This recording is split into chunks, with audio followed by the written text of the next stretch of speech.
Salam alaikum. Donc toujours avec les centraliseurs et normaliseurs, stabiliseurs et les kernels.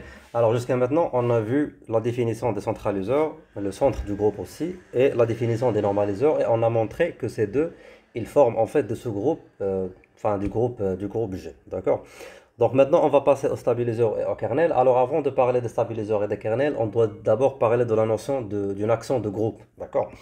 Donc, on va pas parler en détail sur les actions de groupe parce qu'il y a pas mal de choses à dire, mais on va laisser ça on va laisser ça après avoir terminé avec les sous-groupes, mais on va quand même donner une définition, d'accord, et une motivation avec quelques exemples pour, euh, pour comprendre qu'est-ce que c'est que d'avoir une action de groupe parce que c'est un concept fondamental dans la théorie de groupe, d'accord? Et donc, du coup, déjà, qu'est-ce que c'est qu'une action de groupe? Et en quoi ça nous intéresse déjà, l'action de groupe? Alors, on sait très bien qu'un groupe, il est défini par une loi de composition interne, d'accord? Donc, un groupe, c'est tout simplement un ensemble d'éléments qui agissent sur eux-mêmes, on va dire. C'est-à-dire quand on les compose, par exemple, quand on compose un G1 avec un G2, euh, les deux dans G, donc ça nous donne un élément, bien sûr, de G avec les certaines conditions d'associativité, d'éléments inverses pardon, l'élément neutre et les éléments et les inverses. Donc, du coup, on peut se poser la question, ok, maintenant, si je prends un G dans G, d'accord, et je prends un A dans A, donc un ensemble quelconque, donc pas forcément, il fait partie de G, donc c'est pas forcément le cas, donc c'est pas comme le cas des centraliseurs et des normaliseurs, donc on s'intéresse à un ensemble quelconque, d'accord, et on veut savoir est-ce qu'il y a une opération, d'accord, ou bien une composition de G avec A, c'est-à-dire est-ce qu'on peut composer G avec A, d'accord, par une autre loi bien sûr qui n'est pas forcément, bon, qui n'est pas du tout la loi de composition interne, parce que ça c'est pas interne. On prend un G dans G et un A en dehors de G qui fait partie de A, et on s'intéresse si on peut avoir cette composition. En fait, c'est ça l'idée d'une action de groupe, c'est quoi? C'est que quand on prend un G de G, on prend un petit a dans A. Donc du coup, il y a ce qu'on appelle une action de groupe. C'est une loi de composition qui est externe et qui satisfait deux conditions. Donc du coup, comment on va dire ça? On va dire que, on va l'appeler par exemple point, et qui va de quoi? De G fois A vers le A, c'est-à-dire qu'il prend le couple G et A, autrement dit un point de G, ou bien un élément du groupe G et un point un élément de l'ensemble A, et il compose le G avec le A, satisfaisant deux conditions. La première, c'est que il ressemble un peu à l'associativité pour la loi de composition interne, mais c'est pas exactement ça. C'est quoi? C'est que si tu prends un G1, enfin, si tu prends un G2, et tu le composes avec A par cette action de groupe, et tu composes le résultat à gauche par G1, tu es censé trouver comme si tu as pris le G1 et tu l'as composé d'une façon interne avec G2, c'est-à-dire avec la loi de composition interne, et puis le résultat, tu l'as composé avec A par la loi de composition externe, d'accord? Donc en fait, c'est pour les gens qui ont vu les espaces vectoriels ou bien sûr ou les modules, ils seront familiers bien sûr avec ce truc cette notation, c'est que euh, c'est une condition aussi pour l'espace vectoriel ou bien comment les scalaires se multiplient avec les vecteurs, d'accord? Pour l'espace vectoriel. Donc ça, c'est la première condition. La deuxième, c'est que l'élément neutre, comme sur G, il agit d'une façon neutre, c'est-à-dire il laisse les éléments intacts. Quand on fait le 1G, tout simplement, c'est le G. La même chose, il va faire en tant que l'élément neutre qui va agir sur le A. D'accord? Donc, du coup, on va avoir un composé par A, par cette loi de composition externe, ça sera le A. Alors là, c'est bien sûr, c'est quel que soit G1, G2 dans G, et quel que soit petit a dans A, et ça, quel que soit A dans A. Donc du coup, si on a une telle application, bien sûr, comme on a dit, qui va de G fois A vers A, qui satisfait ces deux conditions, alors ce point est appelé action de groupe sur A.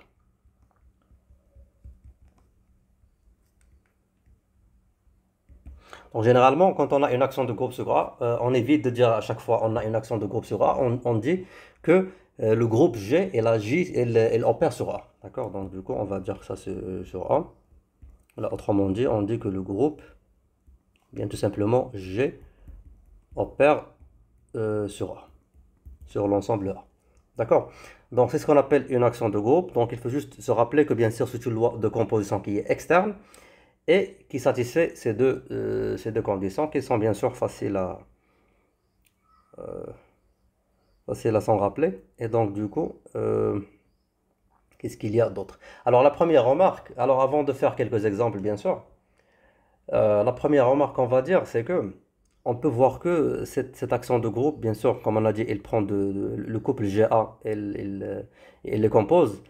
On peut voir que si on fixe G, donc en fixant G, c'est-à-dire un élément G dans G, donc un G qui est fixe, on peut voir que cette action, en fait, il engendre une application de A vers A, dans le sens que pour ce G, on peut avoir une application qu'on va appeler par exemple sigma G, qui va de A vers A, et qui prend un élément A de A, et ce qu'il fait, c'est l'action de G sur A, d'accord? Donc c'est l'action de G en tant qu'élément du groupe, d'accord? Donc c'est le G.A.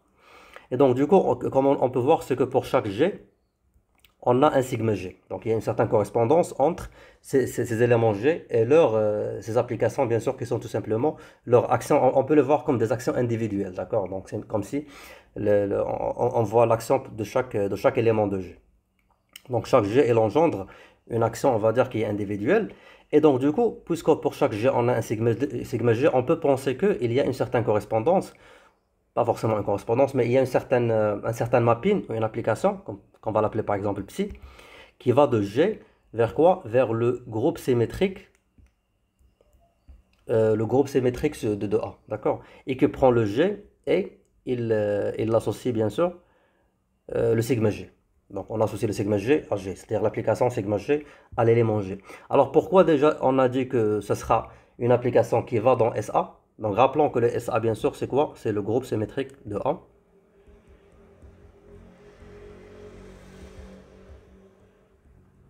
Et qui est tout simplement qui contient toutes les permutations, d'accord, qui vont de A vers A, c'est-à-dire les permutations d'éléments.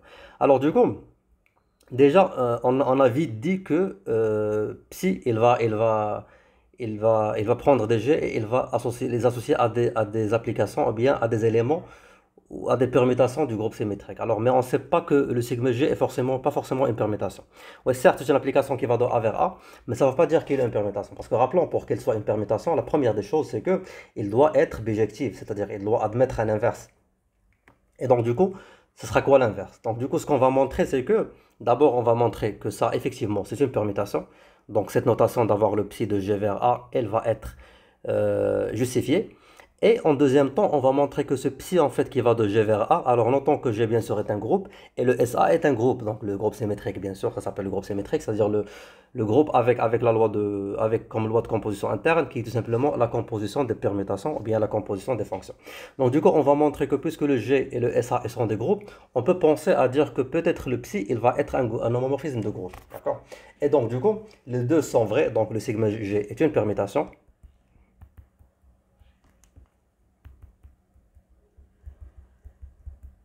Et le psi est un homomorphisme de groupe.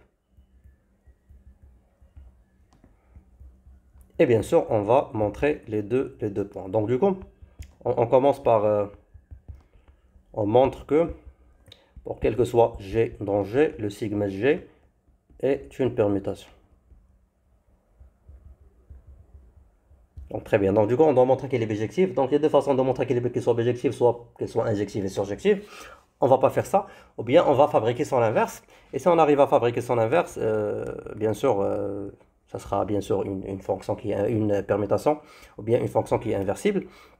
Et donc du coup, qu'est-ce qu'on va faire? C'est qu'on doit fabriquer le sigma G. Alors rappelons que sigma G, bien sûr, il va de A dans A, il prend A, et il fait l'accent de petit g sur A.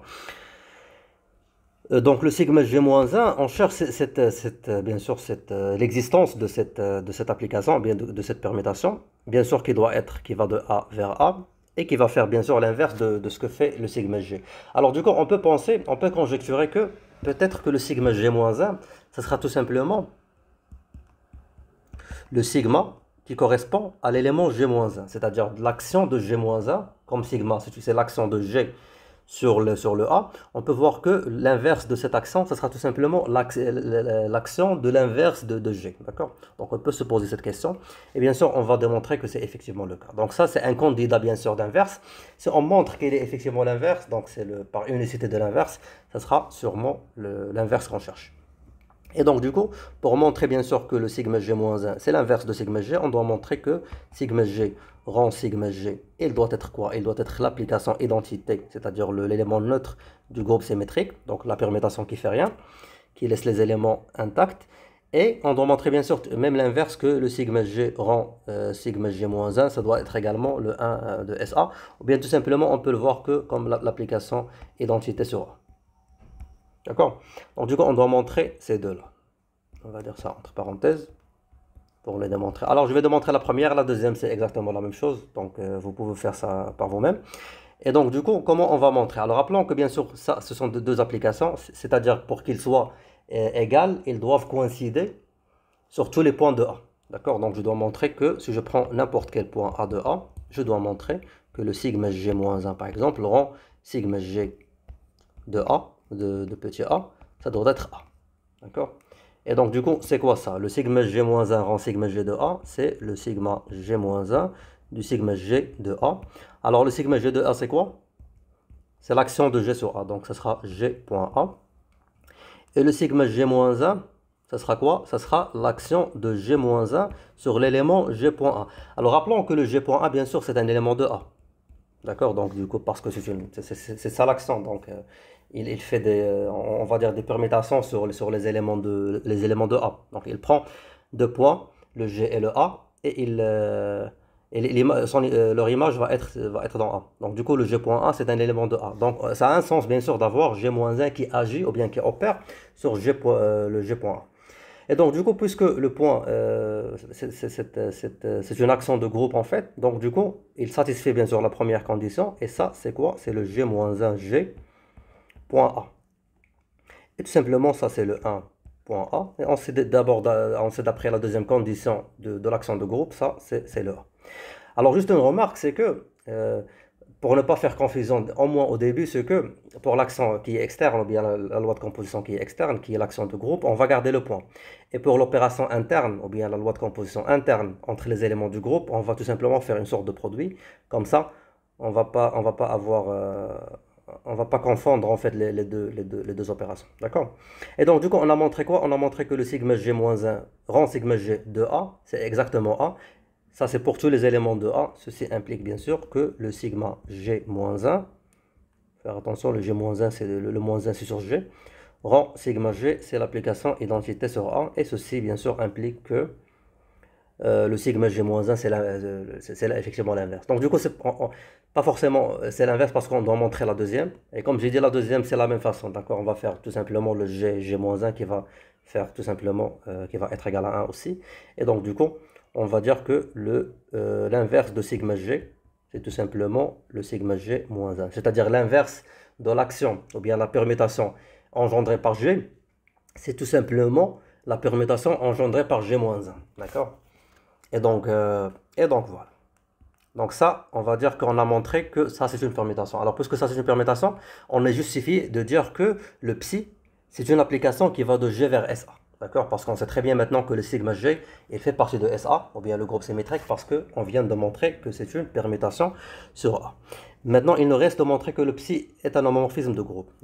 Donc, pour ceci, on doit prendre, bien sûr, si je prends on doit prendre deux éléments, bien sûr. Si je prends, rappelons que psi, bien sûr, qui va de G vers SA. Donc, je dois montrer que si je prends un G1 et G2 dans G, je dois montrer que le psi de G1, G2, ça doit être quoi? Ça doit être le psi de G1, psi de G2. Donc, du coup, pour avoir que psi soit un homomorphisme. Alors, il faut faire attention, bien sûr, même aussi dans ce cas, c'est que ces deux, en fait, le côté, ce qui est à gauche, ce qui est à droite, les deux, ils sont des applications, d'accord? Donc, on ne va pas montrer, bien sûr, qu'ils sont des points juste comme ça. On va montrer leur égalité. On doit montrer que, puisqu'ils sont des applications, donc pour qu'ils soient égaux, ils doivent coïncider sur tous les éléments parce que les deux, ils font partie du groupe symétrique, donc du coup, ils sont de permutation sur A. Donc, on doit montrer qu'ils coïncident sur tous les éléments de A. C'est-à-dire que leurs images soient égales pour tous les éléments de A. Alors je pense, je m'arrête là parce que on n'a plus le temps. Donc on se voit dans la vidéo prochaine pour continuer, Inch'Allah.